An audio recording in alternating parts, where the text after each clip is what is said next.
A Little History of the World by E.H. Gombrich, Chapter 37, Across the Seas. Thanks to railways and steamships, the world became much smaller. To set off across the seas for India or China was no longer a perilous adventure into the unknown, and America was almost next door.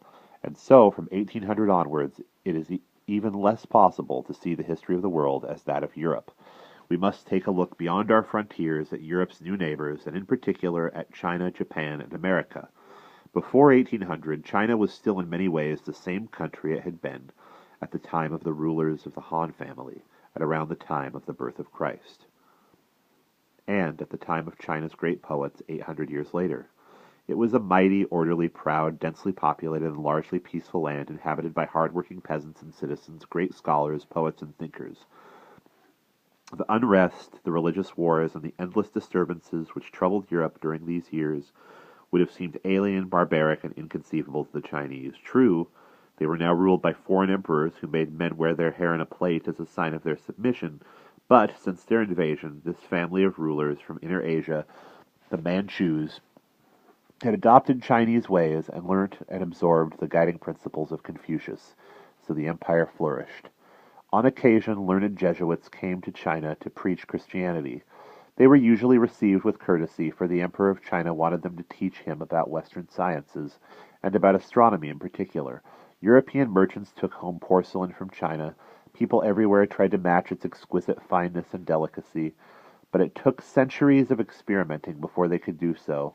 And in how many ways the Chinese Empire, with its many, many millions of cultivated citizens, was superior to Europe, you can see from a letter sent by the Emperor of China to the King of England in 1793. The English had asked for permission to send an ambassador to the Chinese court and to engage in trade with China. The Emperor, Chia Lung, a famous scholar and an able ruler, sent this reply: "You, O King, live far away, across many seas. Yet, driven by the humble desire to share in the blessings of our culture, you have sent a delegation, which respectfully submitted your letter. You assure us that it is your veneration for our celestial ruling family that fills you with the desire to adopt our culture, and yet the difference between our customs and moral laws and your own is so profound that were your envoy even capable of absorbing the basic principles of our culture, our customs and traditions could never grow in your soil.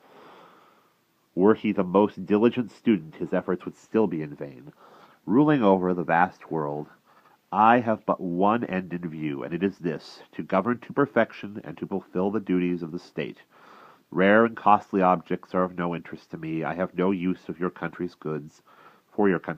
Our celestial kingdom possesses all things in abundance, and wants for nothing within its frontiers. Hence there is no need to bring the wares of foreign barbarians to exchange for our own products. But since tea, silk, and porcelain products of the celestial kingdom are absolute necessities for the people of Europe, and for you yourself, the limited trade hitherto permitted in my province of Canton will continue. Mindful of the distant loneliness of your island, separated from the world by desert wastes of sea, I pardon your understandable ignorance of the customs of the celestial kingdom. Tremble at my orders, and obey." So that was what the Emperor of China had to say to the kings of the little island of Britain. And he had underestimated the barbarity of the inhabitants of that distant island, the barbarity which they demonstrated several decades later when they arrived in their steamships. They were no longer prepared to put up with the limited trade allowed them in the province of Canton, and they had found a ware that the Chinese people liked too well, a poison, and a deadly one at that. When opium is burnt and the smoke is inhaled for a short time, it gives you sweet dreams, but it makes you dreadfully ill. Anyone who takes up smoking opium can never give it up. It is a little like drinking brandy, but far more dangerous. And it was this that the British wanted to sell to the Chinese in vast quantities. The Chinese authorities saw how dangerous it would be for their people, and in 1839 they took vigorous action to stamp out the trade. So the British returned to their steamships, this time armed with cannons. They streamed up the Chinese rivers and fired on peaceful towns, reducing beautiful palaces to dust and ashes. Shocked and bewildered, the Chinese were powerless to stop them and had to give in to the demands of the big-nosed foreign devils. They had to pay a huge sum of money and open their ports to foreign trade. Soon afterwards, a rebellion broke out in China, known as the Taiping, or Great Peace Rebellion. Begun by a man who proclaimed himself heavenly king of the heavenly kingdom of the Great Peace. At first, the Europeans supported him, but when the port of Shanghai was threatened, they fought alongside the imperial troops to protect their trade, and the rebels were defeated. The Europeans were determined to expand their trading activities. They set up embassies in China's capital, Peking, but the imperial government would not allow it. And so, in 1860, British and French troops together forced their way northwards, bombarding towns and humiliating their governors. When they reached Peking, the emperor had fled in revenge for Chinese resistance. The British sacked, looted, and burned the beautiful and ancient imperial summer palace, together with all its magnificent works of art dating back to the earliest days of the empire. Wrecked and in a state of utter confusion, the vast and peaceful thousand-year-old empire was forced to bow to the demands of Europe's merchants. This was China's reward for teaching Europeans the art of making paper, the use of the compass, and regrettably, how to make gunpowder. During these years, the island empire of Japan might easily have suffered the same fate. Japan at this time was much like Europe in the Middle Ages. Actual power was in the hands of noblemen and knights, in particular those of the distinguished family which looked after the emperor, not unlike the way the ancestors of Charles the Great had looked after the Merovingian kings. Painting pictures, building houses, and writing poetry were all things the Japanese had learned hundreds of years before from the Chinese. And they also knew how to make many beautiful things themselves. But Japan was not an orderly, vast, and largely peaceful country like China. For years, powerful noblemen from various districts and islands had fought each other in chivalrous feuds. In 1850, the poorer ones among them joined together to seize power from the great rulers of the kingdom. Would you like to know how they did it? They enlisted the help of the emperor, a powerless puppet, who was forced to spend several hours each day just sitting on the throne. Those impoverished noblemen rose up against the great landowners in the emperor's name, claiming that they would give him back the power Japan's emperors were said to have had way back in the mists of antiquity.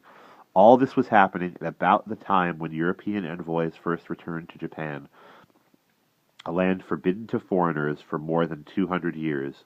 To those white-skinned ambassadors, life in Japanese cities with their millions of inhabitants, the house made of paper and bamboo, the ornamental gardens, and pretty ladies with their hair piled high upon their heads, and bright temple banners and rigid formality, and the solemn and lordly manner of the sword-bearing knights, was all delightfully comical. In their filthy outdoor boots, they tramped over the priceless mats of the palace floor, where the Japanese only trod barefoot. They saw no reason to respect any of the ancient customs of the people they thought of as savages when exchanging greetings with them or drinking tea, so they were soon detested. When a party of American travelers failed to stand aside politely, as was the custom when an important prince happened to pass by in his sedan chair together with his entourage, the enraged attendants fell on the Americans and a woman was killed. Of course, straight away, British gunships bombarded the town, and the Japanese feared that they were about to suffer the same fate as the Chinese. Fortunately, the rebellion had meanwhile been successful. The emperor, known in Europe as the Mikado, now really did have unlimited power. Backed by clever advisers who were never seen in public, he decided to use it to protect the country against arrogant foreigners for all time. The ancient culture must be preserved. All they needed was to learn Europe's latest inventions, and so, at once, the doors were thrown open to foreigners. The emperor commissioned German officers to create a modern army, and Englishmen to build a modern fleet. He sent Japanese to Europe to study Western medicine and to find out about all the other branches of Western knowledge which had made Europe so powerful. Following the example of the Germans, he established compulsory education so that his people would be trained to fight. The Europeans were delighted. What sensible little people the Japanese had turned out to be, opening their country in this way. They made haste to sell them everything they wanted and showed them everything they asked to see. Within a few decades, the Japanese had learned all that Europe could teach them about machines for war and for peace. And once they had done so, they complimented the Europeans politely as they once more stood at their gates. Now we know what you know. Now our steamships will go out in search of trade and conquest, and our cannons will fire on peaceful cities if anyone in them dares to harm a Japanese citizen. The Europeans couldn't get over it. Nor have they even today, for the Japanese turned out to be the best students in all the history of the world. While Japan was beginning to liberate itself, very important things were also happening across the seas in America. As you remember, the English trading posts, which had grown into coastal cities on America's eastern seaboard, had declared their independence from England in 1776 in order to found a confederation of free states. British and Spanish settlers had meanwhile pressed on toward the west, fighting Indian tribes as they went. You must have read books about cowboys and Indians, so you'll know what it was like.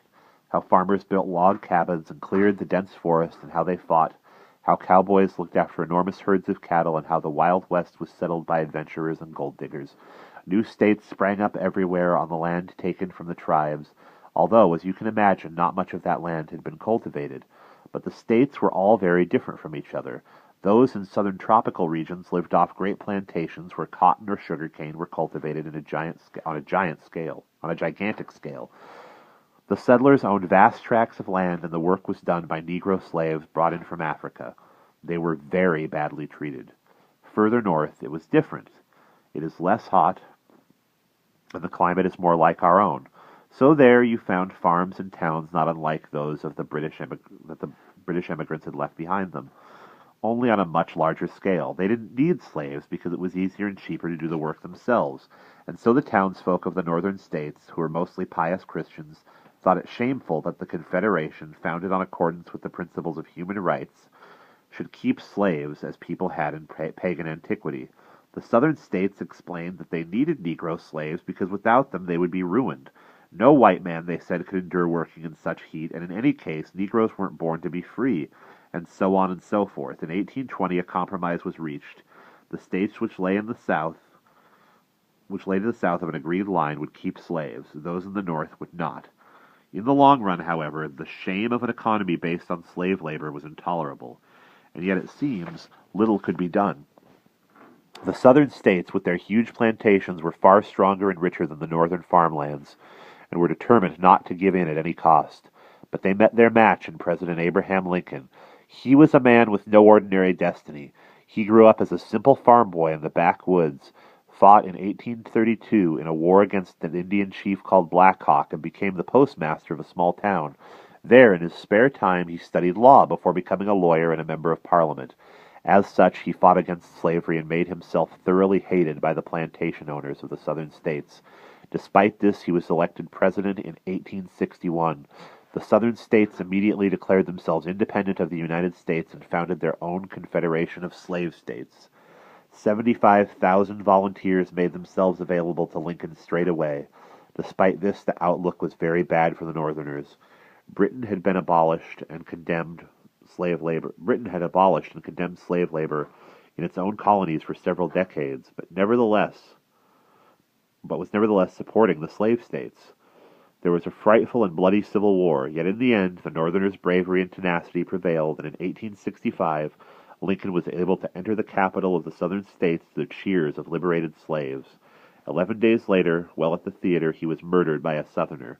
But his work was done. The reunited Free United States of America soon became the richest and most powerful country in the world, and it even seems to manage without slaves.